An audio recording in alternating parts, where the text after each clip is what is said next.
Alright, so what's up everyone? Welcome back to another video of Financial Gateways. You're with me, Ansh R. Hiran, and welcome to this pre-budget special daily market analysis. Let's go.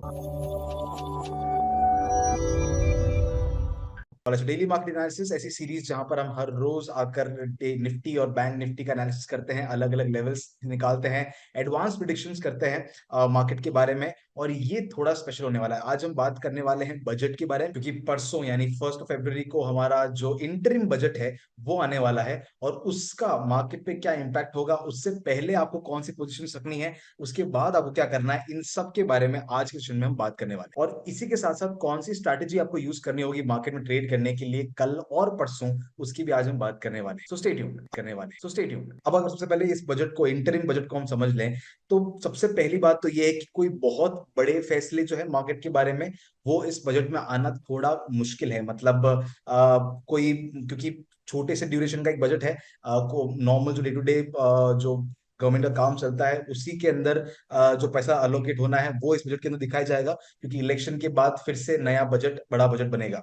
तो छोटा budget है, इसमें कोई बहुत बड़ी policy, बहुत बड़ा change, बहुत बड़ा टैक्स बेनिफिट ऐसा कुछ नहीं मिलने वाला। लेकिन इसी के साथ एक चीज हमें और ध्यान रखनी चाहिए कि ये बजट इलेक्शन के पहले का है। मतलब इस बजट में गवर्नमेंट स्पेसिफिकली ये ध्यान रखेगी कि किसी भी तरह का नेगेटिव सेंटीमेंट, किसी भी तरह की नेगेटिव न्यूज मार्केट में ना आए, जिसमें इलेक्शन के अंदर उनकी गवर्नमेंट का कोई नेगेटिव इमेज बने, चाहे बिजनेसमैन हो, चाहे कॉमन पीपल हो, चाहे इन्वेस्टर्स हो, किसी के भी मन में। तो हम इस वजह से क्या एक्सपेक्ट कर सकते हैं? क्या कोई बड़ा इंफ्रास्ट्रक्चरल चेंज या फिर बड़ा कैपेक्स या कोई बड़ा टैक्स चेंज एक्सपेक्ट कर सकते हैं? नहीं। क्यों? क्योंकि टैक्स गवर्नमेंट बढ़ाने नहीं वाली है, क्योंकि वोट नहीं मिलेंगे, और कम भी नहीं करने वाली, क्योंकि ज्यादा कम करते नहीं ये लोग टैक्स। हो सकता है किसी किसी सेगमेंट को थोड़ा बहुत टैक्स बेनिफिट मिल भी जाए, लेकिन इतना कुछ खास इंपैक्ट मार्केट में उसका पड़ेगा नहीं। और दूसरी तरफ टैक्स बढ़ाने के चांसेस तो ऑलमोस्ट ना के बराबर। तो अब मार्केट में इसका क्या इंपैक्ट पड़ेगा? देखिए देखिए, अब मार्केट के ऊपर इस बजट के दो इंपैक्ट पड़ सकते हैं। या तो मार्केट साइडवेज होगा, या मार्केट अप ट्रेंड में जाएगा। अप ट्रेंड भी शॉर्ट टर्म का, जो इतना लंबा सस्टेन नहीं कर पाए, क्योंकि इंटरिम बजट है, छोटी ड्यूरेशन के लिए ही उसमें पैसा एलोकेट किया जाए। अब अगर बात करें निफ्टी बैंक निफ्टी की इंपॉर्टेंट लेवल्स की, पहले देख लेते हैं, उसके बाद में हमें क्या स्ट्रैटेजी यूज करनी है उसके बारे में बताता हूँ। इंपॉर्टेंट लेवल्स जो है निफ्टी के, सबसे पहले इंपॉर्टेंट लेवल्स जो है ऑलमोस्ट सारे के सारे सेम है जो पहले चलते आ रहे थे। इन्हीं को मार्केट कल बहुत ही अच्छा अप ट्रेंड मिला था, उसके बाद आज थोड़ी सी प्रॉफिट बुकिंग या जो भी उसकी रिकवरी है वो आई। जैसे कि हमने कहा भी था कि मार्केट में बहुत अभी स्ट्रेंथ नहीं है। अब ट्रेंड अगर आ भी जाता है, लोग थोड़ा बाय भी कर लेते हैं, तो वापस थोड़ा करेक्शन आएगा, और इसी तरह से मार्केट अभी चलता भी रहेगा। और एटलीस्ट कल भी, जब तक बजट नहीं आ जाता, डिक्लेयर नहीं हो जाता, तब तक मार्केट साइडवेज चलने की आशंका है, इसमें कोई दो राय नहीं है। अब क्या रेंज हो सकती है मार्केट की चलने की? सबसे पहला तो अभी जो लेवल चल रहा था 21,680, 21,850 का जो प्रीवियस लेवल था, इसके अंदर एक लेवल और ऐड हो जाएगा, जो कि है 21,750 का। 21,750 का एक नया लेवल इसके अंदर हमें ऐड करना पड़ेगा, जो कि अभी हमारे जो रिसेंट हाइज है उनकी वजह से बन रहा है। इसके अलावा एक लेवल और चेंज हुआ, दैट इज 21,400। 21,400 की जगह आपको जो नया इंपॉर्टेंट लेवल है, दैट इज 21,450। अब ये दोनों बहुत ही इंपॉर्टेंट लेवल चेंजेस हैं। इसके अलावा कोई मार्केट में मेजर चेंज नहीं आया है। छोटी सी ट्रेंड लाइन हमने जरूर बनाई है, बट ठीक है। तो जो नीचे की तरफ सपोर्ट लेवल्स है, 21,150, 21,340, 21,450, 21,540, 21,680, 21,750। ऊपर की तरफ 21,850 और 22,000, ये जो है इंपॉर्टेंट लेवल्स है जिनको मार्केट फॉलो करता रहेगा। अब अगर बात करें बैंक निफ्टी की, तो बैंक निफ्टी भी जो हमने पहले ये जोन बनाया था, इसी जोन को फॉलो करते करते अभी भी पूरा तरीके से साइडवेज चल रहा है। और जैसे कि हमने कहा था कि इसमें ज्यादा हमें स्ट्रेंथ नहीं दिख रही है, तो उसी तरह से मार्केट रिएक्ट भी कर रहा है। इसके अंदर अब नए चेंजेस क्या है, नए लेवल्स क्या है? सबसे पहले तो ये जो जोन है, इसमें काफी ज्यादा कंसोलिडेशन अब हो चुका है, और नए हाइज एंड लोज भी बन चुके हैं। तो ये छोटा सा जोन जो था, अब ये किसी काम का नहीं रह गया, इसको हम अभी इस लेवल से निकाल सकते हैं। इसके साथ ही साथ हमने जो ये ट्रेंड लाइन बनाई थी नीचे से, उसी के ऊपर आके टच मार्केट टिका है, और आप उस ऊपर जाने की कोशिश की है। अब इंपॉर्टेंट लेवल्स क्या है? आज का जो हाई है, दैट इज 45,680। उसके अलावा आज का जो लो भी है, दैट इज 45,200। ये एक बहुत ही इंपॉर्टेंट रेंज है मार्केट की, जिसे मार्केट फॉलो कर सकता है, रिस्पेक्ट कर सकता है।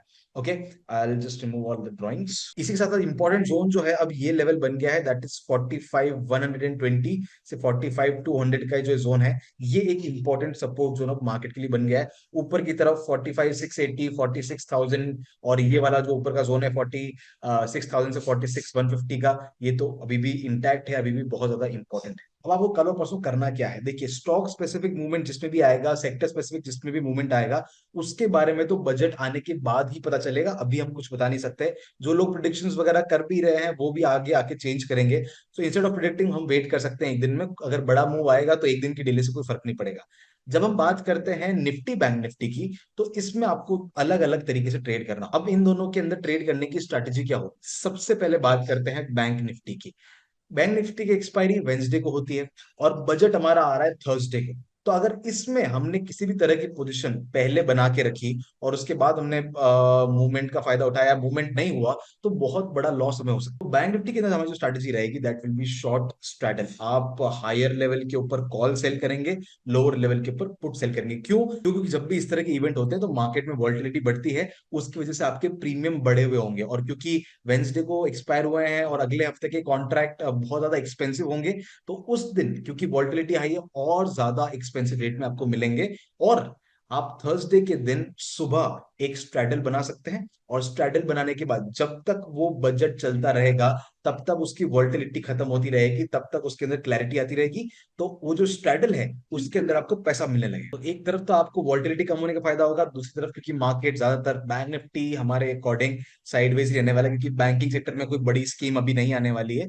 तो उस रीजन से साइडवेज मार्केट रहेगा, एटलीस्ट बैंक निफ्टी साइडवेज रहेगा, और आपको अच्छा खासा प्रीमियम डीके का फायदा हो। लेकिन जब मैं बात करता हूँ निफ्टी 50 की, तो यहाँ पर सिर्फ बैंक्स नहीं है, यहाँ पे अलग अलग सेक्टर्स भी है। और अगर एक भी मेजर सेक्टर यहाँ पर चलता है, उसमें मूवमेंट आता है, तो वो निफ्टी को रिकवरी दे सकता है, निफ्टी को ऊपर लेके जा सकता है।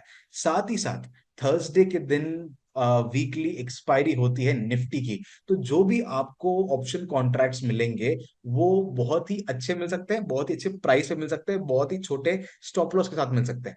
तो इसके अंदर आपको एक चीज करनी है, जब आप निफ्टी को ट्रेड करेंगे, बैंक निफ्टी के अंदर आपने शॉर्ट स्ट्रैडल किया, निफ्टी के अंदर आप लॉन्ग स्ट्रैडल भी कर सकते हैं। If you ready to take small risk, आप थोड़े फार ओटीएम का कॉल बाय कर सकते हैं, थोड़े फार ओटीएम का पुट भी बाय कर सकते हैं। और ये आपको थर्सडे को नहीं करना है, ये आपको वेंसडे को करना है, क्योंकि थर्सडे मॉर्निंग में प्रीमियम्स बहुत बड़े हुए होंगे। अगर आप वेंसडे शाम को ये चीज कर लेते हैं तो it will be of great benefit to you. अब अगर बजट में कोई अच्छी न्यूज आई और मार्केट ने अच्छा बड़ा मूव दिखाया किसी भी साइड में, चाहे नीचे की तरफ चाहे ऊपर की तरफ, एक बड़ा मूव दिखाया, तो निफ्टी की मदद से आप एक बड़ा पैसा कमा सकते हैं लॉन्ग स्ट्रैडल की मदद से।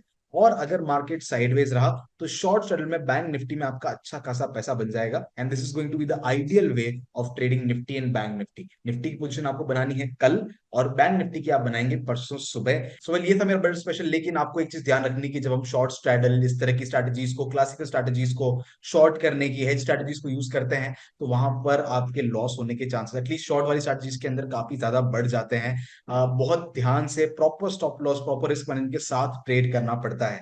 तो अगर आपको वो नहीं पता है तो एटलीस्ट आप एक बार ऑब्जर्वेशन करें, एक साल ऑब्जर्व करें, उसके बाद तो बजट्स आने वाले हैं, हर साल आते हैं। इन सब इवेंट्स को, मेजर इवेंट्स को हम आराम से ट्रेड कर पाएंगे, कोई दिक्कत नहीं है।